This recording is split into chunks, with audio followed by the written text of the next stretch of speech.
ഈശോ മിശിഹായിക്ക് സ്തുതിയായിരിക്കട്ടെ. കുട്ടികൾക്ക് വേണ്ടിയുള്ള ഒരു ചെറുകഥ ഇങ്ങനെയാണ്. ഒരു അമ്മക്കിളിയും അപ്പൻകിളിയും 3 കുട്ടികളും ഒരു കൂട്ടില് താമസിച്ചിരുന്നു. ഈ ചെറിയ കിളികൾക്ക് പറക്കാനായിട്ട് സാധിക്കില്ല. അതുകൊണ്ട് അമ്മയും അപ്പനുമാണ് ആഹാരം തേടി പുറത്തു പോകാറുള്ളത്. ആഹാരം തേടി പുറത്തു പോയി എന്നും ഈ കുഞ്ഞുങ്ങൾക്ക് കൊണ്ടുവന്ന് കൊടുക്കാറുണ്ട്. കുറച്ചു നാളുകൾ കഴിഞ്ഞ് ഈ ചെറിയ കിളികൾ അല്പം വലുതായി, അതിന് പുറത്തേക്കൊക്കെ ഇറങ്ങാൻ പറ്റുന്ന രീതിയിലായി.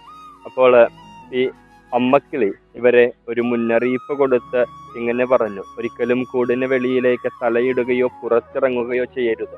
താഴെ ഒരു പൂച്ചയുണ്ട്. ആ പൂച്ചയെ കണ്ടാൽ സൗഹൃദത്തിലാണെന്ന് തോന്നുമെങ്കിലും ചെറിയ കിളികളെ അത് പിടിച്ച് ഭക്ഷിക്കാറുണ്ട് എന്ന്. ഒരു ദിവസം ഈ മാതാപിതാക്കളായ കിളികൾ പുറത്തേക്ക് ഭക്ഷണം തേടിപ്പോയി. ഈ 3 കിളിക്കുഞ്ഞുങ്ങൾ മാത്രമാണ് കൂട്ടിനകത്ത്. അപ്പോൾ താഴെ നിന്നും പൂച്ച ഈ കിളികളെ വിളിച്ചു കളിക്കാനായിട്ട്. ഈ കിളികളുടെ സഹായം അയാൾ തേടി.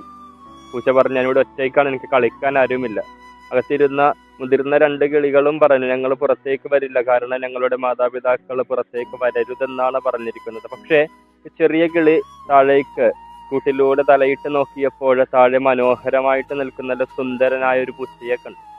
ആ കിളി മറ്റു 2 പേരോടും പറഞ്ഞു: ആ പൂച്ച കാണാൻ വളരെ ഭംഗിയുള്ളതാണ്, അത് അവിടെ നിന്ന് കരയുകയാണ് ഒറ്റക്കായി പോയത് കൊണ്ട്, അതുകൊണ്ട് ഞാൻ അതിനോടൊപ്പം കളിക്കാനായിട്ട് പോവുകയാണ് എന്ന്. അത് അവിടെ നിന്നും താഴേക്ക് ചാടി. പൂച്ചയുടെ മുഖത്ത് ഒരു ചിരി വിടർന്നു. പൂച്ച അതിൻ്റെ മേത്തേക്ക് ചാടി വീണതിനെ ഭക്ഷിക്കാൻ ഒരുങ്ങിയപ്പോഴാണ് മാതാപിതാക്കളായ ആ 2 കിളികളും പറന്നെത്തി പൂച്ചയെ അവിടെ നിന്ന് മാറ്റിപ്പായിച്ചത്. കൂട്ടിലേക്ക് കയറിയപ്പോൾ ഈ ഇളയ കിളിയോട് മറ്റു 2 കിളിക്കുഞ്ഞുങ്ങളും പറഞ്ഞു: മാതാപിതാക്കൾ അനുസരിച്ചത് നന്നായി എന്ന്. ഈശോയിൽ ഏറ്റവും സ്നേഹം നിറഞ്ഞവരെ, ഇന്നത്തെ സുവിശേഷത്തിൽ ഈശോ ഇങ്ങനെ പറയുന്നുണ്ട്: എൻ്റെ പിതാവിൻ്റെ ഇഷ്ടം നിറവേറ്റുന്നവരാരോ അവരാണ് എൻ്റെ അമ്മയും സഹോദരന്മാരുമെന്ന്. ഈശോ പറഞ്ഞത് വളരെ വ്യക്തമാണ്. കാരണം ദൈവത്തെ അനുസരിച്ചവനാണ്, ദൈവത്തിൻ്റെ ഹിതമനുസരിച്ചവനാണ് ദൈവത്തിൻ്റെ പുത്രൻ.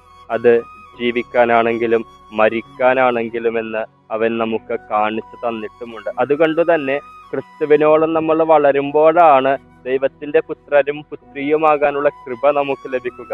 അവിടെ ക്രിസ്തുവിനെ പോലെ കുരിശുമരണത്തോളം അനുസരണമുള്ളവനാകാനായിട്ട് നമുക്ക് സാധിക്കണം. ഇന്ന് പരിശുദ്ധ മറിയത്തിന്റെ സമർപ്പണ തിരുനാൾ കൂടെ ആഘോഷിക്കുകയാണ്. പരിശുദ്ധ മറിയത്തോളം ദൈവത്തിന്റെ ഇഷ്ടങ്ങൾക്ക് കീഴ്വഴങ്ങിയ, ദൈവത്തിന്റെ ഇഷ്ടങ്ങൾ അനുസരിച്ച വേറൊരു മനുഷ്യ വ്യക്തിയില്ല എന്ന് തന്നെ നമുക്ക് പറയാനായിട്ട് സാധിക്കും. പരിശുദ്ധ മറിയം ദൈവത്തിന്റെ ഹിതം അനുസരിക്കുക മാത്രമല്ല, വെറുതെ നിറവേറ്റുക മാത്രമല്ല ചെയ്തത്, മറിച്ച് സ്വന്തം സ്വപ്നങ്ങളെയും സ്വന്തം ഇഷ്ടങ്ങളെയും ദൈവത്തിന്റെ ഇഷ്ടങ്ങളിലേക്ക് രൂപപ്പെടുത്തിയെടുത്തു എന്നതാണ് പരിശുദ്ധ മറിയത്തിന്റെ ഏറ്റവും വലിയ മഹത്വം എന്ന് പറയുക. പ്രിയപ്പെട്ടവരെ, നമ്മൾ ക്രിസ്തുവിന്റെ സഹോദരങ്ങളെന്ന് അഭിമാനിക്കുമ്പോൾ, പരിശുദ്ധ മറിയത്തിന്റെ മക്കൾ എന്ന് അഭിമാനിക്കുമ്പോൾ, ഇവർ 2 പേരും കാണിച്ചു തരുന്ന അനുസരണത്തിന്റെ മാതൃക, ദൈവഹിതത്തോടുള്ള വിധേയത്വം നമ്മുടെ ജീവിതത്തിലും പ്രാവർത്തികമാക്കാൻ നമുക്ക് കഴിയട്ടെ. അതിനുള്ള കൃപയ്ക്ക് വേണ്ടി നമുക്ക് പ്രാർത്ഥിക്കാം. സർവശക്തനായ ദൈവം നമ്മെ ഓരോരുത്തരെയും സമൃദ്ധമായി അനുഗ്രഹിക്കട്ടെ.